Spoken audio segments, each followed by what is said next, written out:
जो आज हम डिस्कस करने वाले हैं मैकेनिज्म ऑफ फोटोसिंथेसिस या physiology of photosynthesis.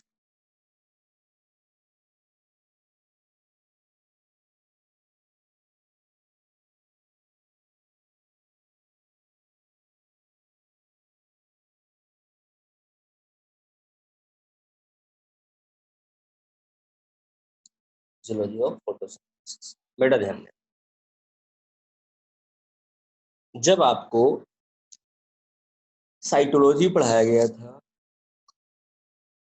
Cell structure पढ़ाया गया था, उसमें बेटा एक टॉपिक पढ़ाया गया था क्लोरोप्लास्ट। बेटा क्लोरोप्लास्ट यहाँ पे पार्टिसिपेट करता है फोटोसिंथेसिस में, आपको बता दिया था।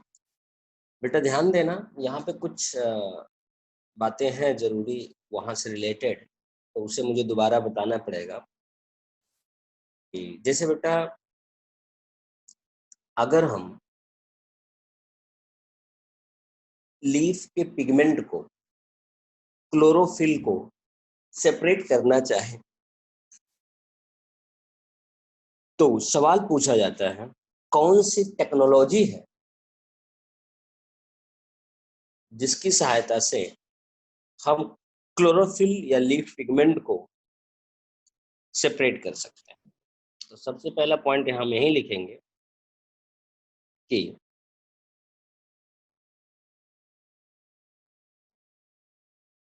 we can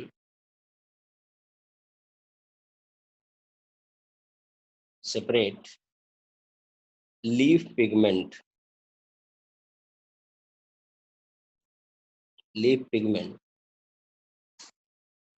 और क्या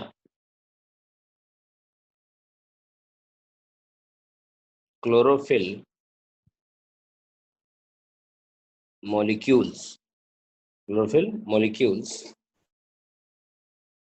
बाय किसके जरिए या थ्रू किसके जरिए paper chromatography paper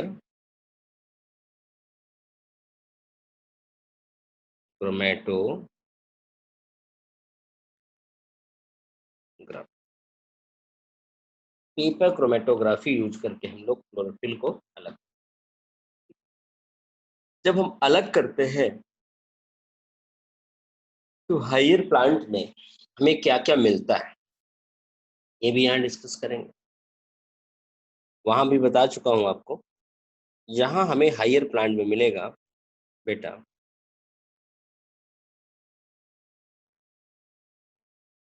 chlorophyll A और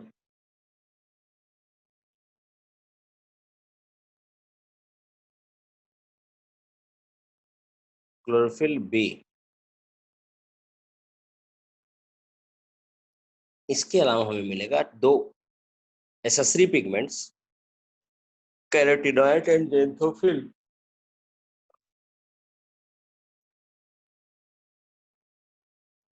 carotenoids and ज़ैंथोफिल्स।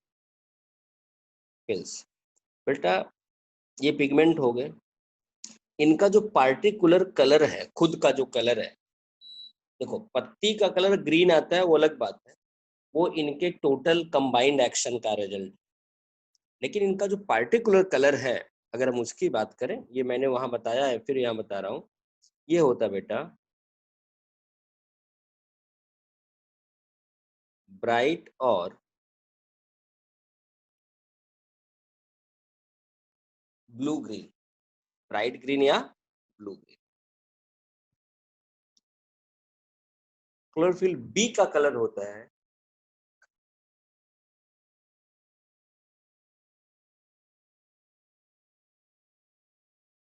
Yellow green. Carotenoid का कलर होता है येलो या येलो ऑरेंज, येलो ऑरेंज।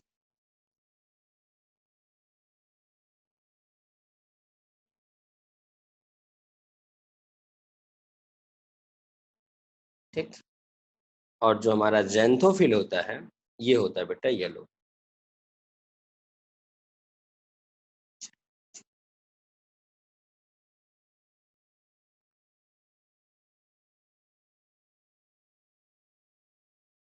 ठीक, ये आते हैं। लेकिन बेटा ये जो चारों पिगमेंट के कलर हैं, ये जब कलेक्टिवली एक साथ होते हैं तो लीफ का कलर कैसा हो जाता है? ग्रीन। लीफ का कलर कैसा हो जाता है? ग्रीन। इस बात को ध्यान दें। लीफ का कलर कैसा हो जाता है? ग्रीन। इसका मतलब जो ग्रीन कलर है लीफ का, वो है इन चारों पिगमेंट के एक्शन की वजह से। मतलब सर इन चारों पिगमेंट्स का कोई रेशियो भी होता है कि ये कितने रेशियो में होते हैं? किसका बेटा? ये 4 पिगमेंट्स बताए सर, इसमें क्लोरोफिल में कितने कितने परसेंट के रेशियो में होते हैं? नहीं बेटा, वो मैं क्लोरोप्लास्ट में बता चुका हूँ कि क्लोरोफिल ए और बी की संख्या में फर्क होता है। मैंने बताया था, याद करो, 230 होते हैं, जिसमें 160 से 170 ए था और 60 से 70 बी था। मैंने बता रखा है बेटा, याद करो, मैंने लिखा रहा है क्लोरोप्लास्ट पढ़ाते समय। ठीक बेटा, पढ़ा रखा है वहां पे। 160 होता है, 160 से 70 क्लोरोफिल ए और 60 से 70 होता है कौन? Chlorophyll B. और ये हायर प्लांट की बात है। अगर हम लोअर में चले, एल्गी वगैरह में, तो बेटा ग्रीन एल्गी में ए और बी होता है, ब्राउन एल्गी में ए और सी होता है, रेड एल्गी में ए और डी होता है। बताया था मैंने आपको, वहां अगर सेल पढ़ लोगे तो। ठीक, आप पुरानी वीडियोस देख लो, वरना जिनका नहीं हुआ है उनका कहेंगे तो आगे रिवीजन करा देंगे। ठीक बेटा, चलो आगे देखते हैं। अब एक बात करते हैं कि जो फोटोसिंथेसिस है, जो हमारी लाइट आती है सन से, हमारी जो सनलाइट आती है बेटा, वो तो आपको पता है विबग्योर है।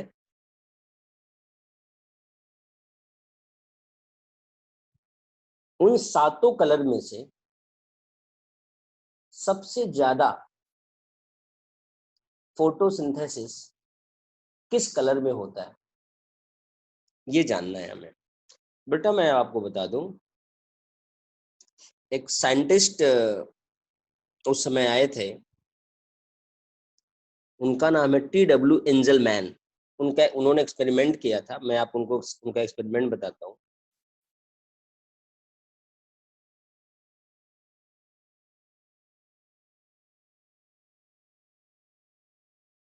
टी डब्ल्यू एंजलमैन ने काम किया, मैं बता देता हूँ बेटा आपको। Worked on algae, filamentous algae, जो कि ग्रीन है, ग्रीन एल्गी। नेम्ड, उसका नाम है बेटा क्लैडोफोरा। क्लैडोफोरा।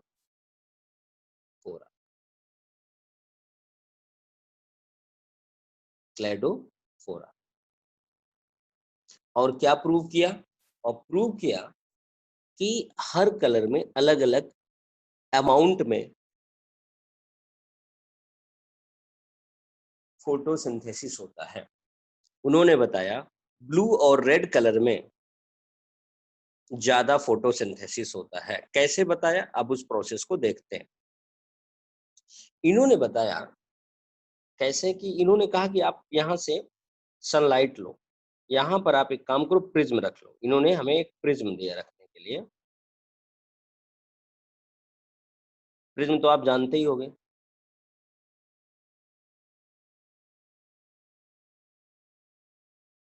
यहाँ से सनलाइट पड़ी है इसे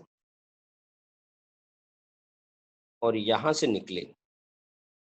जब यहाँ से सनलाइट निकली बेटा, सनलाइट का कलर चेंज हो गया। सनलाइट का कलर चेंज हो गया। सनलाइट का कलर जब चेंज हुआ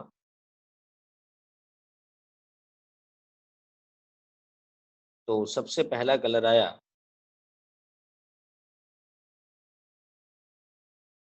ये। फिर आया बेटा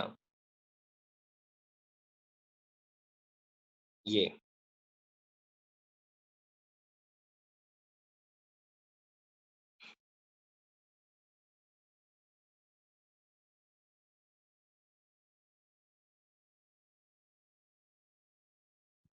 कलर आया, फिर ये आया,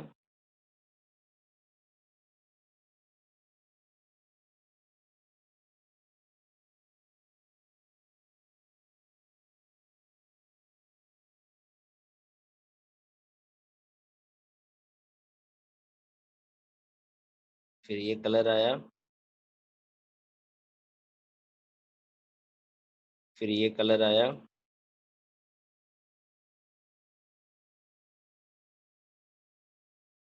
ये कलर आया,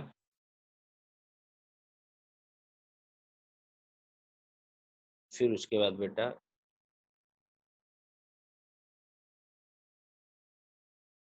ये कलर आया, फिर बेटा उसके बाद ये कलर आया।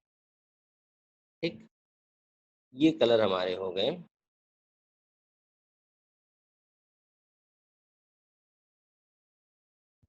ये कलर हो गए। अब बेटा इन्होंने क्या किया, यहाँ पर एक बर्तन लिया, इस बर्तन में ग्रीन फिलामेंटस एल्गी रख दिया, इसका नाम है क्लेडोफोरा। ठीक बेटा, इस क्लेडोफोरा के चारों ओर यहाँ पे हर तरफ इन्होंने बैक्टीरिया रख दिया, बहुत सारे बैक्टीरिया रख दिए, इसे एरोबिक बैक्टीरिया, एरोबिक बैक्टीरिया रख दिया। क्या रख दिया? एरोबिक बैक्टीरिया रख दिया। और जब इन्होंने एरोबिक बैक्टीरिया रख दिया, उसके बाद लाइट डाला, तो इन्होंने क्या देखा कि बैक्टीरिया भागना शुरू कर देते हैं इधर उधर, उथल पुथल शुरू हो गई। जब उथल पुथल शुरू हो गई, इन्होंने क्या देखा कि बैक्टीरिया इधर उधर भाग करके इकट्ठा होने लगे, और ज्यादा से ज्यादा बैक्टीरिया इकट्ठा हो गया यहाँ ब्लू के पास,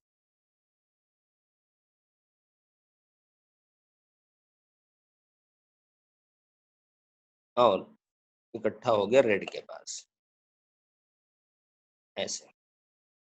और इन्होंने क्या देखा कि ग्रीन के इलाके से बैक्टीरिया गायब, ज्यादा से ज्यादा बैक्टीरिया ऐसे इकट्ठा होना शुरू कर दिया।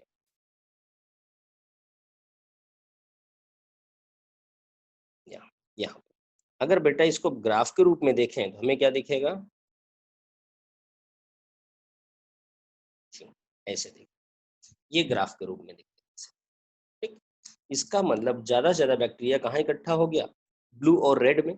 और बेटा जब ब्लू और रेड में इकट्ठा हो गया, तो इन्होंने बताया, एंजल मैन के एक्सपेरिमेंट ने बताया कि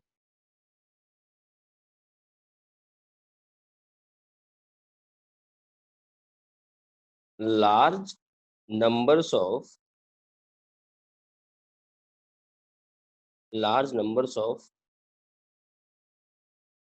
bacteria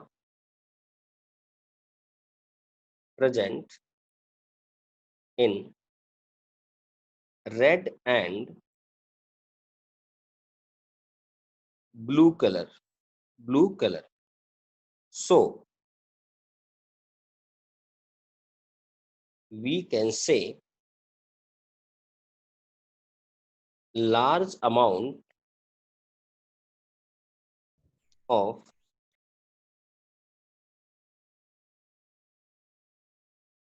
photosynthesis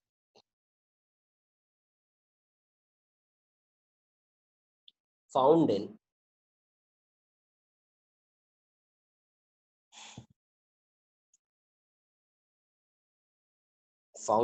कहाँ पाई जाती है,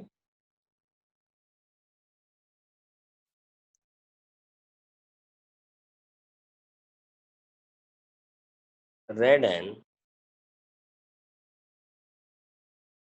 blue colour of light, red and blue colour of light, ठीक, red and blue colour of light. और बेटा आपको बता दें यह एक्सपेरिमेंट पहला प्रूफ था, साइन था किसका, एक्शन एब्जॉर्प्शन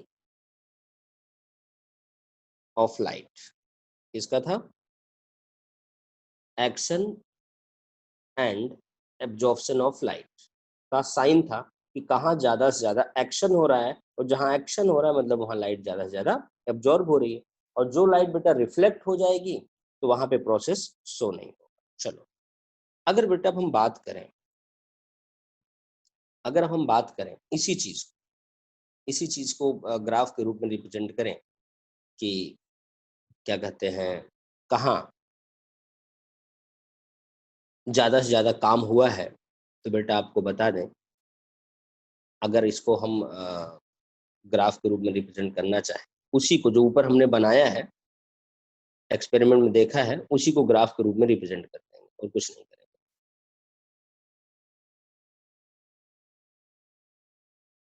चलो इसी को हम लोग ग्राफ के रूप में रिप्रेजेंट, बेटा ध्यान दें वेवलेंथ आपको पता है कि विजिबल लाइट में ही होता है, विजिबल लाइट का वेवलेंथ कहाँ से शुरू होता है, 390 के आसपास शुरू हो जाता है, 390 के आसपास शुरू हो जाता है, तो 390 के आसपास शुरू होता है तो इसे मान लेते हैं हम यहाँ 400, क्योंकि थोड़ा सा गैप कर दिया, 500, 600, 700, और आपको पता है 680 के आसपास क्या आता है, रेड कलर हमारा आता है, ठीक। चलो अब हम देखते हैं एक्शन एब्जॉर्प्शन। बेटा आप ध्यान देना कि फोटोसिंथेसिस में बैक्टीरिया वहां ऊपर वाले एक्सपेरिमेंट में कहाँ इकट्ठा हुआ है, ब्लू में और रेड में, कहाँ इकट्ठा हुआ है, ब्लू और रेड में, ठीक। तो हमें ब्लू कहाँ मिलता है, BIB विबग्योर, मतलब 400 से 500 के बीच में, 400 से 500, 450 के आसपास इसका होता है। तो ये ग्राफ हमें मैक्सिमम मिलेगा यहाँ मैक्सिमम, ठीक। और ग्रीन पे बिल्कुल कम हो जाता है, लगभग 550-600 के बीच बिल्कुल कम हो जाता है, और उसके बाद ज़्यादा कहाँ होता है, रेड पे, कहाँ ज़्यादा होता है, रेड पे, कहाँ ज़्यादा होता है, रेड। ये हमारा हो गया, अब इसको कंप्लीट कर लो आप ऐसे, आप लाइन खींच के देख सकते हो कि 400 वाली लाइन यही है ना हमारी, 500 वाली लाइन यही है, 600 वाली है, 700 वाली है, ठीक, ठीक है बेटा ग्राफ सही है अपना। तो ये हमारा जो है एक्शन स्पेक्ट्रम का ग्राफ है, इसे हम लिख सकते हैं कि graph of action spectrum of photosynthesis, graph of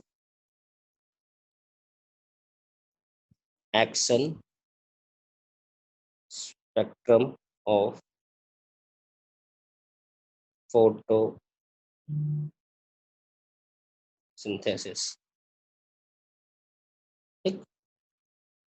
अगर अब कोई आपसे पूछ ले कि एब्जॉर्प्शन स्पेक्ट्रम का ग्राफ बनाओ, इसका बनाना है, एब्जॉर्प्शन स्पेक्ट्रम का ग्राफ बनाना है, तो एब्जॉर्प्शन स्पेक्ट्रम का ग्राफ आप कैसे बनाओ, सबसे पहले ग्राफ खींचते हैं,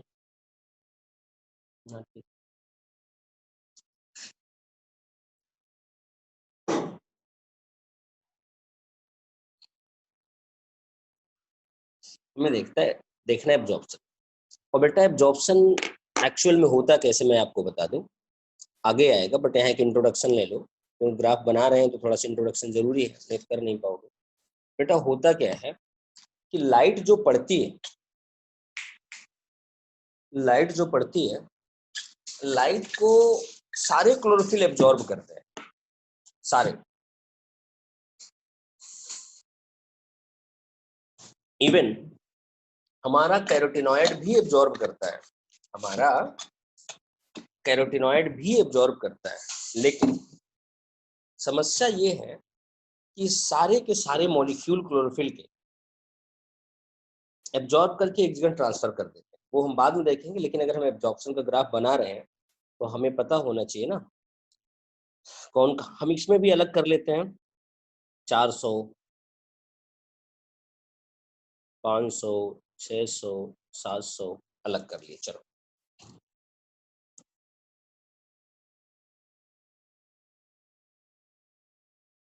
अगर हम हर क्लोरोफिल के एब्जॉर्प्शन की बात करें, चलो सबसे पहले हम ए के एब्जॉर्प्शन की बात करते हैं। क्लोरोफिल ए कितना एब्जॉर्ब करता है? हम ए के एब्जॉर्प्शन की बात कर रहे हैं, ठीक। क्लोरोफिल ए क्या एब्जॉर्ब कर रहा है, इधर देखो बेटा। क्लोरोफिल ए जब एब्जॉर्ब करता है, ये हमारे 400 से 500 के बीच में जो एरिया होता है, यहाँ पर इसकी पीक हो जाती है। लगभग लगभग क्या होती है, यहाँ पे इसकी पीक बढ़ती है, ये बढ़ जाती है और उसके बाद ये नैरो हो जाता है और ये बेटा जा करके फिर रेड वाले इलाके के आसपास फिर से बढ़ जाता है, ऐसे हल्का सा पीक ले। अब अगर हम बी की बात करें तो ये भी 400 से 500 में 400 के थोड़ा बाद बढ़ जाता है, ये पीक शो करता है, फिर अचानक डाउन आता है, फिर जाके ये बेटा रेड वाले में बी का एब्जॉर्प्शन बढ़ जाता है, ए वाले से ज़्यादा हो जाता है। ये अगर बेटा हम कैरोटिनॉइड की बात करें, जो हमारा येलो कलर वाला कैरोटिनॉइड होता है, ये वेरिएबल होता है हर सारे कलर, ठीक बेटा।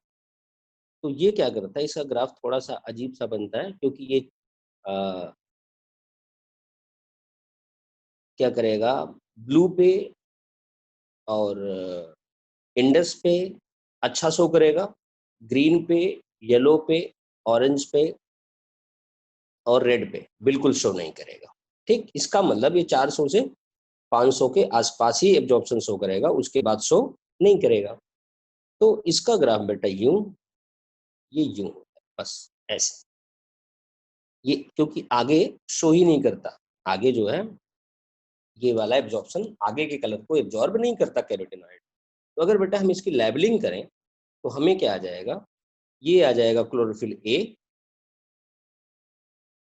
ये आ जाएगा क्लोरोफिल बी और ये आ जाएगा कैरोटिनॉइड। और आपके एग्जाम के लिए इम्पोर्टेंट है ये वाला, ये आपको याद रखना। चलो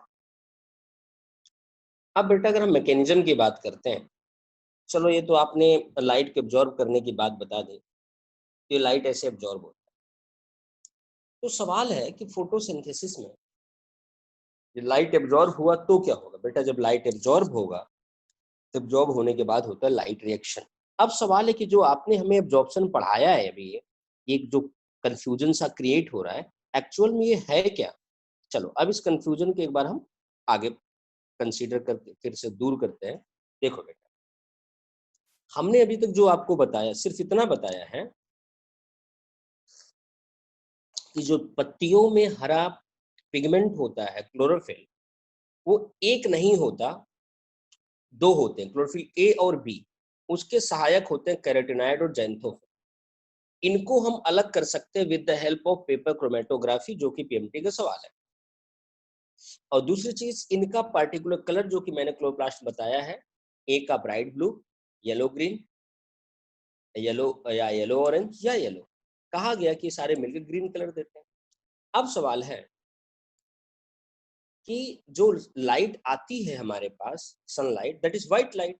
white light is the mixture of 7 colours VIBGYOR. पूछा गया किस लाइट में ज्यादा फोटोसिंथेसिस होता है, तो उसको प्रूव किया मिस्टर टी.डब्ल्यू. एंजलमैन ने ऑन वर्किंग क्लेडोफोरा, जो कि green algae, filamentous green algae है। उन्होंने क्या देखा कि अगर लाइट को प्रिज्म से हम गुजारते हैं, प्रिज्म से गुजारते हैं तो सातों लाइट अलग हो जाती है। और एक्सपेरिमेंट में प्रूव किया कि ज्यादा से ज्यादा फोटोसिंथेसिस कहाँ होती, ब्लू और रेड में। That is clue of first action या एब्जॉर्प्शन स्पेक्ट्रम। उसको हमने बनाया और कुछ नहीं किया कि एक्शन ज्यादा कहाँ हो रहा है, रेड में और ब्लू में। और एब्जॉर्प्शन का ग्राफ बताया कौन ज्यादा लाइट एब्जॉर्ब कर रहा है, किस रेंज की। ज्यादा से ज्यादा लाइट आपको कहाँ एब्जॉर्ब हो रही है, वी आई बी में एब्जॉर्ब हो रही है, तीनों पिगमेंट एब्जॉर्ब कर रहे हैं। या फिर रेड एब्जॉर्ब कर रहा है, बाकी तो कम ही कर रहा है, बस यही बताया और कुछ नहीं बताया। अब सवाल है कि ये एब्जॉर्ब करता कौन है। बेटा आपको बता दें, जो आपने जो क्लोरोफिल होते हैं, एक्चुअल में बेटा 230 क्लोरोफिल का ग्रुप होता है। ये क्लोरोफिल ए, ऐसे बहुत सारे क्लोरोफिल ए होंगे जो कि 160 से 170 होंगे, 160 से 170 क्लोरोफिल ए पाए जाएंगे यहाँ पे। ऐसे एक मॉलिक्यूल बड़ा नहीं होता, वो हमने बड़ा बनाया है क्योंकि उसको हमने मुखिया बना दिया घर का। उसके अलावा बेटा 60 से 70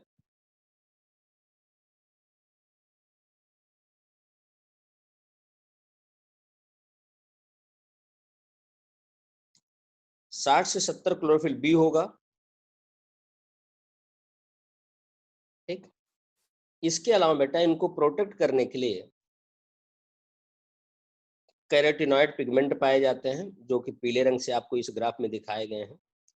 बेटा ध्यान देना, होता क्या है, अब इसमें थोड़ा सा सीरियस है मामला, ध्यान देना है आप।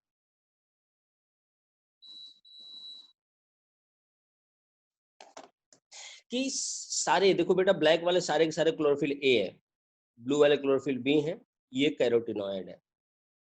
मैं जानबूझ के सारे कलर अलग बनाया। बेटा ध्यान देना, इन सभी मॉलिक्यूल में से केवल एक क्लोरोफिल ए, एक, सारे नहीं, एक, कोई एक, क्योंकि एनसीईआरटी या कोई बुक पढ़ोगे तो आपको यही कंफ्यूजन होता है कि क्लोरोफिल ए रिएक्शन सेंटर है कि कोई एक क्लोरोफिल ए रिएक्शन सेंटर है।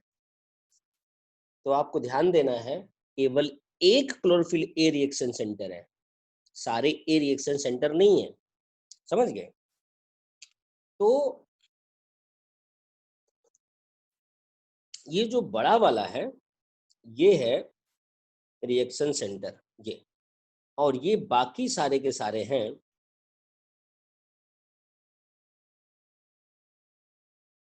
Antenna molecule.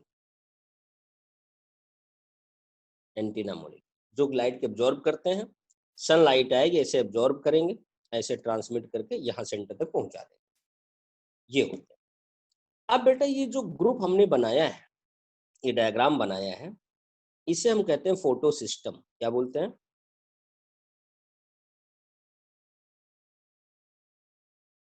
Photo system, PS, या बोलते हैं LHC, light harvesting complex. Light harvesting complex.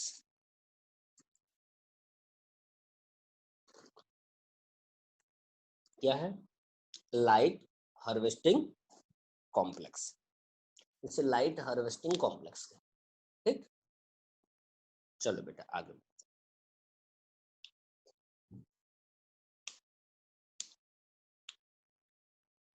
आगे देखना। ये फोटो सिस्टम मैंने बना दिया, जिसमें आपको बता दिया कि एक क्लोरोफिल रिएक्शन सेंटर है, बाकी एंटीना मॉलिक्यूल। लेकिन बेटा एक साइंटिस्ट हम आए, इमर्सन। बेटा देखना, इसमें भी साइंटिस्ट मैं आपको थोड़ा ज्यादा बताऊंगा, जो जरूरी है वो, बाकी सबको तो नहीं बताऊंगा, लेकिन ध्यान देना। एक साइंटिस्ट है मिस्टर इमर्सन। इमर्सन साहब ने एक्सपेरिमेंट किया, और उस एक्सपेरिमेंट के दौरान हमें पता चला कि there are two types of photo system in chloroplast. There are two types of photo system in chloroplast. एक सवाल अब यही बनता है कि there are two types of photo system in chloroplast का क्लू हमें कहां से मिला, किसके एक्सपेरिमेंट से क्लू मिला? तो आंसर होगा इमर्सन एक्सपेरिमेंट। फिर सवाल बनेगा कि क्लोरोप्लास्ट में दोनों फोटो सिस्टम होते कहां पर हैं? तीसरा सवाल बनेगा कि जो फोटो सिस्टम का नाम फोटो सिस्टम 1 और 2 है, वो किस बेसिस पे रखा गया है? ये तीनों सवाल आपके एग्जाम में आ चुके हैं, आप प्रीवियस ईयर देख लेना, और आने की संभावना है। चलो देखते हैं कैसे।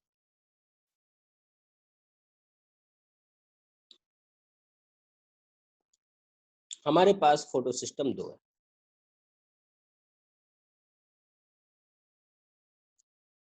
एक है PS1,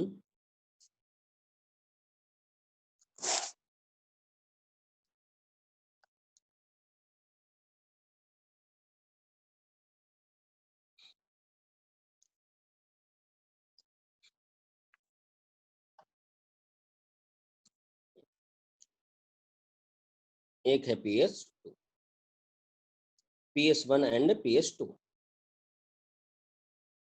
बेटा ध्यान देना, PS1 700 नैनोमीटर वेवलेंथ पे एक्टिव होता है, तो इसलिए इसका नाम है एक और PS700। और PS सेकंड एक्टिवेट होता है 680 नैनोमीटर वेवलेंथ पे, इसलिए इसका नाम एक और है PS680। इसे PS1 PS2 को आप LHC1 LHC2 भी लिख सकते हैं।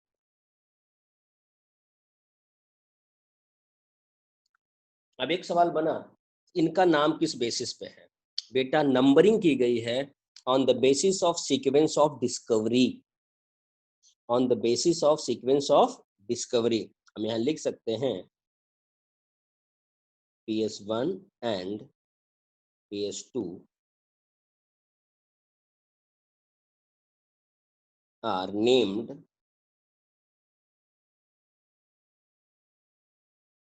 on the basis of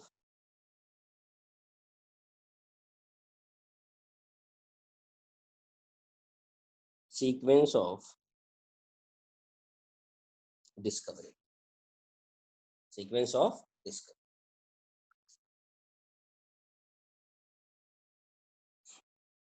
किस सीक्वेंस में खोजे गए हैं बेटा, उस बेसिस पे इनका नाम रखा गया। 1 पहले खोजा गया, 2 बाद। पहले सवाल का जवाब मिल गया। दूसरे सवाल का जवाब, ये क्लोरोप्लास्ट में कहाँ पाए जाते? मैं आपको एक बार छोटा सा डायग्राम बनाता हूँ कि क्लोरोप्लास्ट आप भूल चुके होंगे, जहाँ तक मुझे याद आ रहा है कई बच्चे। और आपको याद है बेटा, ये डबल मेम्ब्रेन बॉन्ड स्ट्रक्चर मैंने बनाया था, फिर बताया था आपको यहाँ थाइलेको ग्रेनम होता है,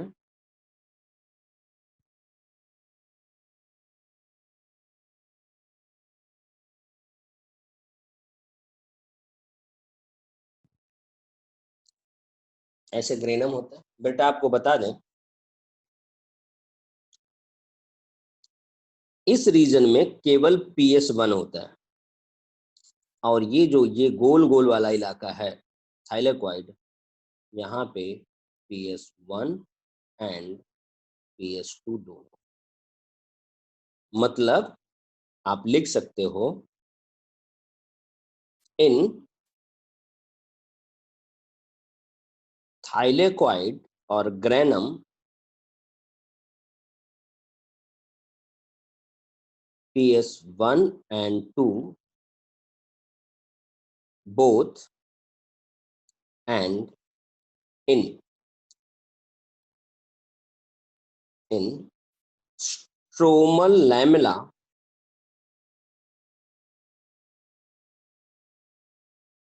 only PS1 is found। ये दो सवाल आपको याद रखें।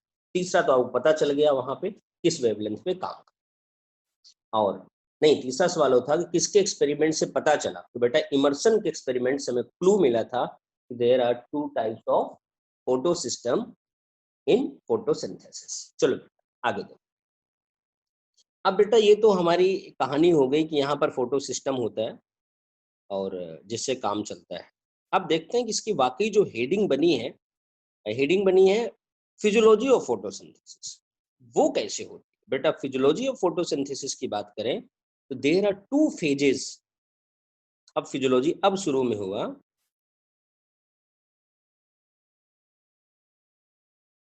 There are 2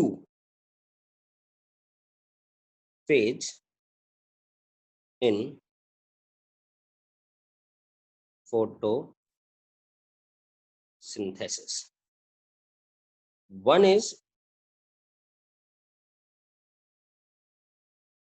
light reaction, second is dark reaction. अब बेटा यहां से हमारी कहानी शुरू होती है कि there are two phase in photosynthesis, one is light reaction, other is dark reaction. ये लाइट रिएक्शन क्या है, डार्क रिएक्शन? पहला सवाल है क्या, दूसरा सवाल है होता कहाँ है, तीसरा सवाल है कैसे होता है। चलो, दो सवाल का जवाब तो अभी मिल जाएगा, तीसरा एक्सप्लेनेशन के दौरान। पहला सवाल बेटा लाइट रिएक्शन डार्क रिएक्शन है। बेटा फोटोसिंथेसिस के दौरान लाइट का यूज करके जो प्रोसेस कंप्लीट होती है उसे कहते हैं हम लोग लाइट रिएक्शन, और फोटोसिंथेसिस के दौरान जिस रिएक्शन को लाइट की जरूरत नहीं पड़ती उसे कहते हैं डार्क रिएक्शन। ये सही वाली डेफिनेशन है। अब ऐसे वाली मजे वाली डेफिनेशन जो लोग बोल देते हैं लाइट के प्रेजेंस में होती है तो लाइट रिएक्शन, डार्क में होती है तो डार्क रिएक्शन, ये गलत है बेटा। लाइट रिएक्शन के लिए लाइट जरूरी है, डार्क रिएक्शन के लिए न लाइट जरूरी है न डार्क। ध्यान देना, dark reaction is light independent process, depends on only product of light reaction. यहीं पे सवाल गलत हो जाता है। लोगों को लगता है कि लाइट रिएक्शन दिन में होगी, डार्क रिएक्शन रात में होगी। नहीं बेटा नहीं, लाइट रिएक्शन दिन में होगी, उससे जो प्रोडक्ट बनेगा उससे हमारा डार्क रिएक्शन चलेगा। वो सीधे डिपेंड करता है प्रोडक्ट पे, ना कि लाइट पे ना कि डार्क पे। रात हो ना हो, लाइट रिएक्शन के प्रोडक्ट बन रहे हैं ना, अगले फेज चलने लगेगा। इस बात को ध्यान दें। दूसरा सवाल जो कि खूब आता है एग्जाम में कि लाइट रिएक्शन कहाँ होता है, डार्क रिएक्शन कहाँ होता है, खूब आता है। सस्ता सवाल है, सरल सवाल है, एग्जामिनर कभी भी फेंक देता है आपके लिए। लो बताओ बेटा, 4 नंबर मुफ्त में। बेटा आपको बता दें कि light reaction found in granum या ग्रैना, ये बेटा ग्रैना, यही वाला, ये जो बना है बंडल सा, ग्रैना। और dark reaction found in stroma. Stroma मतलब ये यहाँ जो खाली जगह ये भरा पड़ा है, ये प्रोटनीशियस लिक्विड भरा होता है, ये स्ट्रोमा हो गया। Light reaction found in grana and dark reaction found in stroma, याद रखना।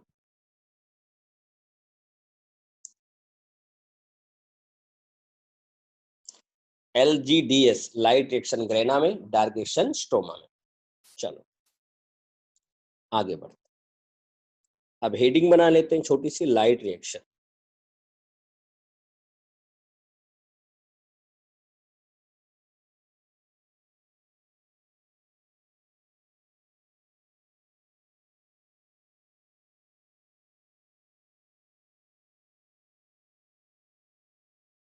Light reaction, light reaction.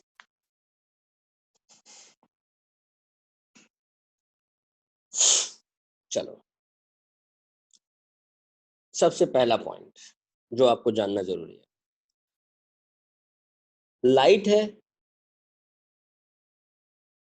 Light के लिए फोटो रिएक्शन, केमिस्ट्री में पढ़ते हो, केमिकल, इसे कहते हैं फोटोकेमिकल रिएक्शन। फोटोकेमिकल रिएक्शन कहाँ,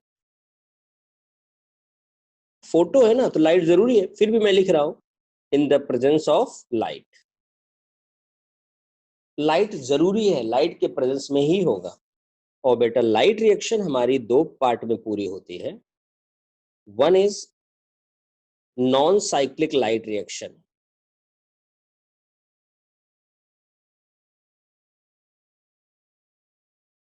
नॉन साइक्लिक लाइट रिएक्शन। अगली होती है साइक्लिक लाइट रिएक्शन।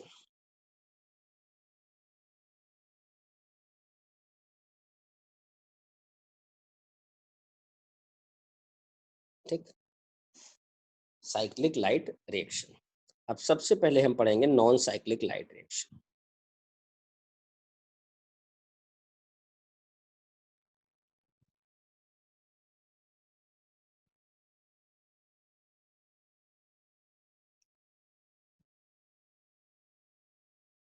चलो, नॉन साइक्लिक का मतलब क्या होता है बेटा? साइक्लिक का मतलब होता है जहां से चलो वहीं आ जाओ, that is cycle. Non cyclic होता है आप कहीं भी टेढ़े मेढ़े चले जाओ, वापस ना आओ, बस अपनी जगह पे ना आओ, बस हो गया नॉन साइक्लिक। ध्यान रखना इस बात। चलो आगे देखते हैं हम लोग नॉन साइक्लिक लाइट रिएक्शन में होता क्या। पहले होता क्या देख लेते हैं, फिर उससे रिलेटेड थ्योरी हो जाएगी। नॉन साइक्लिक लाइट रिएक्शन पे हमने ऑब्जर्व किया कि ये जो फोटो सिस्टम सेकंड है, अर्थात जो PS680 है, इसका रिएक्शन सेंटर लाइट को एब्जॉर्ब करता है। और बेटा आपकी केमिस्ट्री क्या कहती है? आपका रसायन शास्त्र कहता है कि किसी भी एटम को अगर आप एनर्जी देते हैं तो उसका इलेक्ट्रॉन अपने से हायर लेवल पे चला जाता है, यही कहता है। और बेटा जो ऑलरेडी बाहर हो, बाहर वाले ऑर्बिट में हो, तो निकल जाएगा। मतलब यही हुआ ना, अपने से हायर लेवल पे, मतलब वो छोड़ देगा, अपनी क्लास को छोड़ देगा। एक किसान का बेटा जब आईएएस बनता है ना, तो उसकी क्लास चेंज हो जाती है। पहले वो किसान था, विलेजर था, अब वो क्या है, एक शहरी है और एक ग्रेड का ऑफिसर है आईएएस। तो क्लास चेंज हो जाती है, हायर लेवल पे चला जाता है, एनर्जी मिल जाती है। जब इलेक्ट्रॉन को एनर्जी मिली बेटा, तो यह इलेक्ट्रॉन क्या किया, यहां से इलेक्ट्रॉन निकल गया। इस रिएक्शन, इस पीएस सेकंड के रिएक्शन सेंटर से, ये जो रिएक्शन सेंटर होता है फोटो सिस्टम में, इससे इलेक्ट्रॉन बाहर आ गया। अब बेटा हायर लेवल देखो, एनर्जी मिला है, हायर लेवल पे गया है। बेटा ध्यान देना, डिमोशन नहीं हुआ है, प्रमोशन हुआ है। ये हायर लेवल पे गया है, इसे कहेंगे अपहिल प्रोसेस। क्या कहेंगे? Uphill process. यहां पे इलेक्ट्रॉन आगे बढ़ गया। अब सवाल है, इस इलेक्ट्रॉन को एक्सेप्ट कौन किया? इस इलेक्ट्रॉन को एक्सेप्ट किया PQ नाम का एक कंपाउंड। क्या नाम है? PQ। अभी मैं सब कोड का फुल फॉर्म लिख दूंगा। PQ मतलब होता है बेटा प्लास्टोक्विनोन। प्लास्टोक्विनोन। कभी कभी हम लोग बीच में लिखते हैं PQ में जाता है वाया फियोफाइटिन, लेकिन आप नीट के लिए जो एनसीईआरटी पढ़ते हो उसके लिए बेटा फियोफाइटिन जरूरी नहीं है। बट फियोफाइटिन होता क्या है ये मैं बताऊंगा जरूर, क्योंकि एग्जाम में कई बार आ चुका है। What is pheophytin? चलो आगे देखते हैं। अब बेटा एक बात बताओ, जब इलेक्ट्रॉन यहां से निकलता है, अब बाहर वाले ऑर्बिट से इलेक्ट्रॉन तो निकल गया, अब जो न्यूक्लियस के नजदीक वाला इलेक्ट्रॉन होगा वो तो निकलेगा नहीं। तो इसका मतलब एक लिमिट के बाद इलेक्ट्रॉन निकलना बंद हो जाएगा और प्रोसेस रुक जाएगी। लेकिन बेटा ऐसा नहीं होता, प्रोसेस रुकती नहीं है। इस मॉलिक्यूल में जहां से यहां से इलेक्ट्रॉन निकल रहा है बार बार, अगर इसको हम इलेक्ट्रॉन ऐसे पीछे से देते रहे, अगर इलेक्ट्रॉन खूब सारा देते रहे बाहर से ला ला करके, तो निकलता रहे। इधर से हम देते रहेंगे, इधर से निकलता रहेगा। ऐसा तो कर सकते हैं ना? तो हम बिल्कुल वाकई यही बात होती है बेटा, ऊपर से इलेक्ट्रॉन इसका निकल रहा होता है लाइट के प्रेजेंस में, और हम नीचे से इसको इलेक्ट्रॉन देते रहे होते हैं। कहां से इलेक्ट्रॉन ला करके हम देते हैं, चलो इसको पढ़ते हैं। होता क्या है बेटा, होता क्या है कि यहां पर जब इलेक्ट्रॉन निकला तो इसको इलेक्ट्रॉन दिया जाता है किसके जरिए? यहां होता है बेटा वाटर का फोटोलाइसिस, H2O।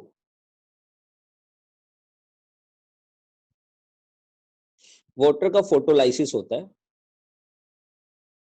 H+ और OH- में। ठीक, यहां पर आप ले लो दो, आपको इक्वेशन बनाने में आसानी हो जाएगी। 2H 2HOS O-, OH-।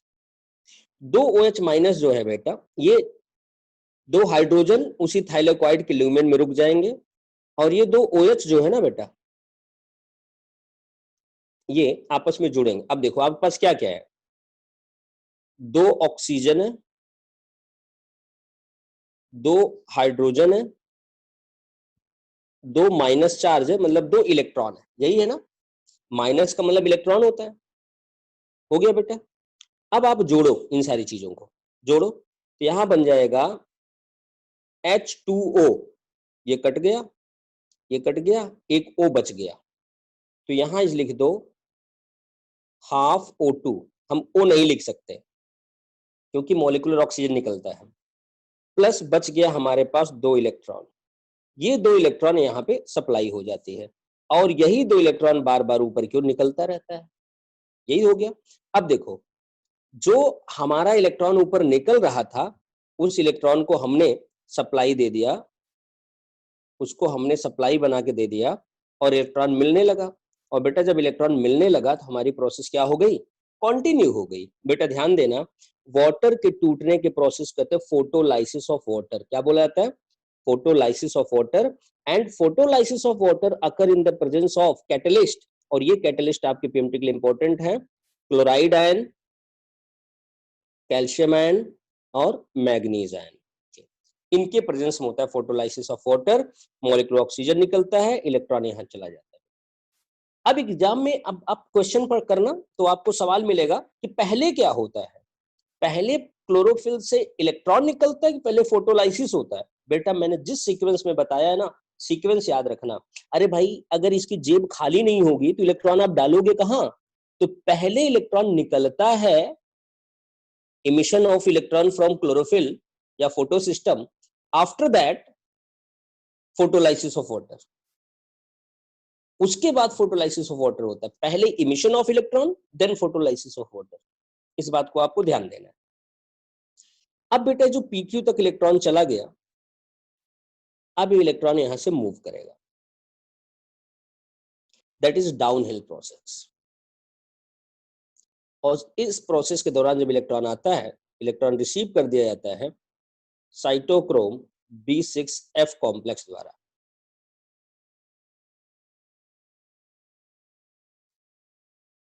Cytochrome B6F complex द्वारा।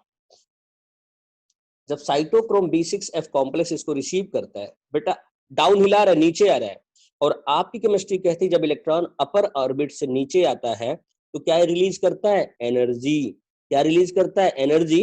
And that energy bind in the form of ATP, और इस एनर्जी को हम लोग ATP के रूप में बाइंड कर लेते हैं। डाउन हिल प्रोसेस है बेटा, अप हिल जाएगा तो एनर्जी लेगा, और डाउन हिल आएगा तो क्या करेगा, एनर्जी रिलीज करेगा। जो एनर्जी रिलीज हुई उसको हमने बाइंड कर लिया। अब बेटा नाउ इलेक्ट्रॉन यहां से मूव टू PC प्लास्टोसाइनिन, इसको मैंने अलग कलर से लिख दिया। बेटा ध्यान देना, ये इलेक्ट्रॉन को सीधे ट्रांसफर कर देगा PS फर्स्ट, जो कि 700 नैनोमीटर पे एक्टिवेट होता है। अब PS फर्स्ट जब इलेक्ट्रॉन पाएगा, इसको पास भी इलेक्ट्रॉन ज्यादा है, तो ये क्या करेगा, अपना इलेक्ट्रॉन पास करेगा एक केमिकल को ferredoxin, that is ferredoxin. Ferredoxin अपना इलेक्ट्रॉन पास करता है। आपके बुक में लिखा होता है कि इलेक्ट्रॉन चला जाता है NADPH को, नहीं बेटा, यह इलेक्ट्रॉन पहले जाता है FAD प्लस को, जो बन जाता है FADH2, और बेटा FADH2 अनस्टेबल है, ये इलेक्ट्रॉन को तुरंत रिलीज करके कन्वर्ट हो जाता है। तो वह इलेक्ट्रॉन या वह एनर्जी रिसीव कर ली जाती है किसके द्वारा, NADP प्लस के जरिए, और यहां बन जाता है NADPH2। ये फाइनल, बेटा ध्यान देना, यहां पर ये फाइनल प्रोडक्ट बनता है। यहां पे जो सवाल बनेगा कि नॉन साइक्लिक रिएक्शन में क्या क्या मिला, NADPH2 मिला, ATP मिला, और मॉलिक्यूलर ऑक्सीजन मिला। तीन प्रोडक्ट मिलते हैं। और बेटा ये जो मैंने प्रोसेस बनाया है, अगर इस प्रोसेस को पोटेंशियल स्केल पे देखा जाए, इलेक्ट्रॉन हमारा एनर्जी ग्राफ कैसे शो करता है, ऊपर जाता फिर नीचे आता है, ऊपर जाता नीचे आता, उस पोटेंशियल स्केल पे it's appear look like Z, जिसे जेड बोलते हो, जी, जेड, एक्स वाई जेड बोलते हो ना, जेड लाइक अपीयरेंस आता है।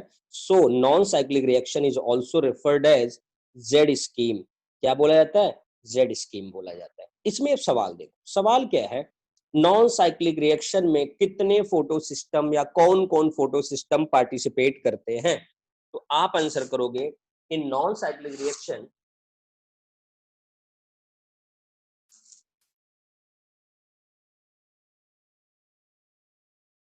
in non-cyclic light reaction both photosystem 1 and 2 participate। अगला सवाल बनता है, कौन सेकंड और फर्स्ट को जोड़ने का काम करता है?